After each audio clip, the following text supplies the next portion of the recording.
किसी जंगल में टीकू बत्तख जंगल का सबसे अमीर बत्तख था। उसके 2 बेटे थे। वैसे तो भगवान ने टीकू को सब कुछ दिया था, लेकिन टीकू बहुत ही ज़्यादा कंजूस था। टीकू की कंजूसी जंगल भर में मशहूर थी। टीकू घर से बाहर निकल रहा होता है, तभी उसके दोनों बच्चे आ जाते हैं। पिताजी हमें 1 रुपए दे दो। अरे 1 रुपए क्यों चाहिए तुम्हें? हाँ, तुम्हें पता है 1 रुपए कितना होता है? तुम्हें पता है? कभी मेहनत करी है तुमने?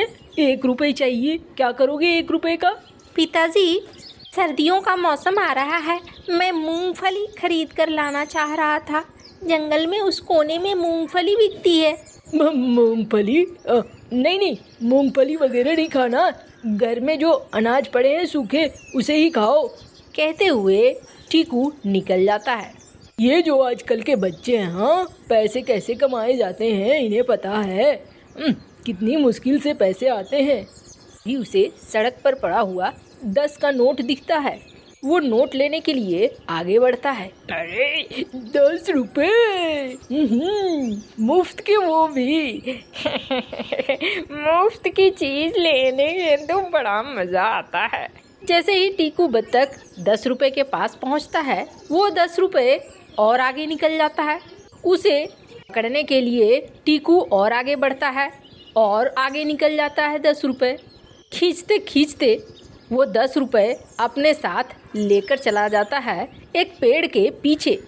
अरे क्या मुसीबत है, ये 10 रुपए बार बार क्यों आगे निकल जा रहा है? ऐसे ही पेड़ के पीछे टीकू बत्तख पहुंचता है। ढेर सारे पंछियों के बच्चे हंसने लगते हैं। पेड़ों पर बैठे पंछी भी बच्चों की हरकत देखकर हंसने लगते हैं। अरे टीकू, तुम जो लालची हो ना, इसीलिए बच्चे तुम्हारे साथ शरारत कर रहे होते। ये शरारत अच्छा नहीं है, ये महंगा पड़ेगा तुम लोगों को, बहुत महंगा पड़ेगा। गुस्से में टीकू आगे निकल जाता है। तभी जंगल के राजा एक मुनादी कराते हैं। सुनो सुनो, अरे जंगल के वासियों सुनो, जंगल में बहुत बर्फीला तूफान आने वाला है। अपने घरों को मजबूत कर लो। पूरब से संदेशा आया है, बहुत ठंड पड़ेगी। अपने घरों को तैयार कर लो, खाने के लिए अनाज इकट्ठा कर लो। सारे पंछी एक जगह जमा होते हैं। अरे ये तो बड़ी मुसीबत की बात हो गई। हाँ, इतनी ठंड में हम कैसे करेंगे इकट्ठा? चलो अभी से लग जाते हैं। हाँ, जल्दी ही करना होगा, वरना ठंड की जब शुरुआत हो जाएगी तो बहुत मुश्किल होगी। बर्फीले तूफान कुछ भी करने नहीं देंगे। हाँ, चलते हैं, लेकिन यहाँ लकड़ियों का किससे पता है कि कौन सी लकड़ियाँ कहाँ मिलेंगी? कालू कौआ है ना, उसे पता है। कालू कौआ मैनेजर है टीकू बत्तख के होटल का। टीकू का एक बड़ा होटल है, तो उसने ही बनवाया है। उसे पता है कहाँ मिलती है लकड़ियाँ। ठीक है, चलो कालू के पास। सारे पंछी कालू के पास पहुँचते हैं। अरे ओ कालू, चल जरा हमें लकड़ियों का पता बता। तूने भी मुनादी तो सुनी ही होगी, राजा जी ने क्या कहलवाया है। हाँ, मैंने सुना है। अभी तो ठंड की शुरुआत ही हुई है। चलो चलते हैं, लेकिन कल चलते हैं। आज तो शाम हो गई, अब उतनी दूर शाम में कैसे चलेंगे? जाओ अभी सो जाओ, सुबह चलते हैं। सारे पंछी अपने अपने घरों में जाकर सो जाते हैं। अगले दिन सारे पंछी जमा होते हैं और कालू के साथ जंगल के दूसरे कोने तक चले जाते हैं। लेकिन हर जगह बर्फ पड़नी शुरू हो चुकी थी। जंगल में अब बर्फ था और सूखी लकड़ियां दिख नहीं रही थी। उड़ते उड़ते ये बहुत थक गए थे। एक जगह खड़े हो गए सारे पंछी। कालू, अब नहीं चला जाता। हाँ, मेरे से भी अब उड़ा नहीं जाता। मुझे तो लगता है मैं कहीं यहीं पे घस खा के गिर जाऊंगी। हाँ, अब चलो भाई, मुझसे भी नहीं रहा जाता। अरे तुम लोग ऐसे करोगे तो कैसे सूखी लकड़ियाँ इकट्ठा करोगे? बताओ, अभी तो बहुत दूर चलना है। नहीं, अब नहीं चला जाता, चलो वापस। सारे पंछी आखिरकार वापस आ जाते हैं अपने घोंसलों में और थक कर सो जाते हैं। ऐसे ही धीरे धीरे 2-3 दिन बीत जाता है और बर्फीला तूफान शुरू होने लगता है। अब सभी को समझ में नहीं आने लगता है। वो कालू के पास जाते हैं। कालू, ये बता, अब तो ये तूफान शुरू हो गया, अब हमें कौन बचाएगा? अरे मैंने तो उसी वक्त कहा था चलो थोड़ी दूर और चलते हैं, तुम लोग माने ही नहीं। पर तभी उधर से टीकू बत्तख गुजर रहा था। टीकू बत्तख को देखकर कालू को कुछ आइडिया आया। कालू बोला, देखो भाई, मैं बात तो कर सकता हूँ, लेकिन तुम सभी को मिन्नतें करनी होगी, जानी होगी टीकू बत्तख के पास। उसके पास ही है एक होटल और उस होटल में बहुत अच्छे अच्छे कमरे हैं और हर मौसम के लिए वो कमरे हैं, इसलिए हमारी सर्दियाँ तो टीकू के होटल में ही गुजर सकती हैं। अरे टीकू, वो तो हमसे गुस्सा खाए बैठा है। बच्चों ने हाल ही में मजाक कर लिया था टीकू से। अरे देखो, अभी तो हम मुसीबत में हैं, अभी हमारे लिए टीकू ही सहारा है। टीकू के पास चलते हैं, देखते हैं टीकू क्या कहता है। सारे टीकू के घर पर पहुंचते हैं। उन लोगों को देखकर टीकू तुरंत बंदूक लेकर आता है। तुम सबको मार डालूंगा, हाँ? मजाक करते करते अब घर तक आ गए हो, हाँ? अरे नहीं नहीं टीकू भाई, ऐसा मत करो, हमें अपने होटल में जगह दे दो। सर्दियाँ आ रही हैं, अब हम कहाँ जाएंगे? होटल में जगह दे दूँ? तुम्हारे बाप का होटल है। अरे नहीं, तुम्हारा ही है, तुम्हारे ही बाप का है।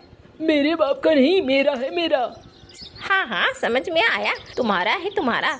तो हमें भी जगह दे दो, बहुत बर्फ पड़ रही है। बर्फ पड़ रही है तो बर्फ खाओ। ये कोई खाने की चीज़ थोड़ी है। अच्छा, भाड़ा दोगे? हाँ हाँ, जो जो मांगोगे वो दे दूंगा। 10 बोरे लगेंगे अनाज के। 10 बोरे? ये तो बहुत ज़्यादा है। ज़्यादा है तो जाओ जाके बर्फ खाओ। देखो टीकू, ऐसा भी मत करो। अरे चल हट, हुर हुर, निकल यहाँ से। टीकू, ये जंगल में तुम्हारा होटल है, तो तुम्हारा फर्ज बनता है हमें भी जगह दे दो। तभी टीकू के दोनों बच्चे आ जाते हैं।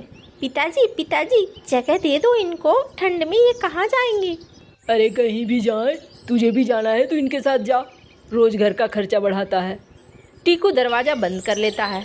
अब टीकू के बच्चे सारे पंछियों को जाते हैं। पिताजी ऐसे नहीं मानेंगे, आप बिना पैसे दिए और बिना अनाज दिए उनके होटल में नहीं रह पाओगे आप। बेटा, इतना अनाज हम कहाँ से लाएंगे, तुम ही बताओ। एक तो मौसम ऐसा है, मुझे पता है कहाँ से आएगा। ये आएगा पिताजी के ही गोदाम से, लेकिन उस गोदाम में एक भूत रहता है। पिताजी उस भूत से बहुत डरते हैं। से तो पिताजी ने उसे रखा था रखवाली के लिए, पर आपको मनाना होगा उस भूत को। चलो चलते हैं, हम तुम्हारे उस भूत को भी मनाते हैं। सब टीकू के गोदाम में पहुंचते हैं तो वहाँ एक मरा हुआ चील जो भूत बन चुका था वो खड़ा मिलता है। कहाँ आए हो तुम लोग? थोड़ा अनाज दे दो हमें। क्या करोगे? तुम्हारे मालिक को खिलाएंगे। मालिक? मालिक? मालिक का अनाज चुरा कर मालिक को खिलाओगे? बदले में मुझे क्या मिलेगा? तभी टीकू के दोनों बच्चे आ जाते हैं। हम भी तुम्हारे छोटे मालिक हैं और तुम्हें हमारी बात माननी पड़ेगी। इन्हें 10 बोरे अनाज के अभी दे दो। मालिक? छोटे मालिक? बड़े मालिक पूछेंगे तो फिर आप क्या बताओगे? वो मेरा काम है, तुम्हारा काम नहीं है। चलो। ठीक है, जैसी मर्जी। भूत अनाज दे देता है और सारे चिड़िया और पंछी जाकर ये अनाज टीकू को दे देते हैं। ये लो तुम्हारा अनाज। अरे वाह, ऐसा सौदा तो मैंने पहले कभी नहीं किया था। जाओ जाओ, होटल में रहो, जाओ जाओ जाओ। सारे पंछी होटल में चले जाते हैं और सर्दियाँ अच्छे से गुजर जाती है। सर्दियाँ गुजरने के बाद सारे पंछी अपने अपने घोंसले में वापस आ जाते हैं। पर अगले दिन टीकू अपने गोदाम में जाता है। 1 2 3 4 5, अरे यहाँ से 10 बोरियाँ गायब कैसे है? ए रक्षक, इधर आओ। चील भूत सामने आता है और सारी बात बताता है। सिर पकड़कर बैठ जाता है टीकू।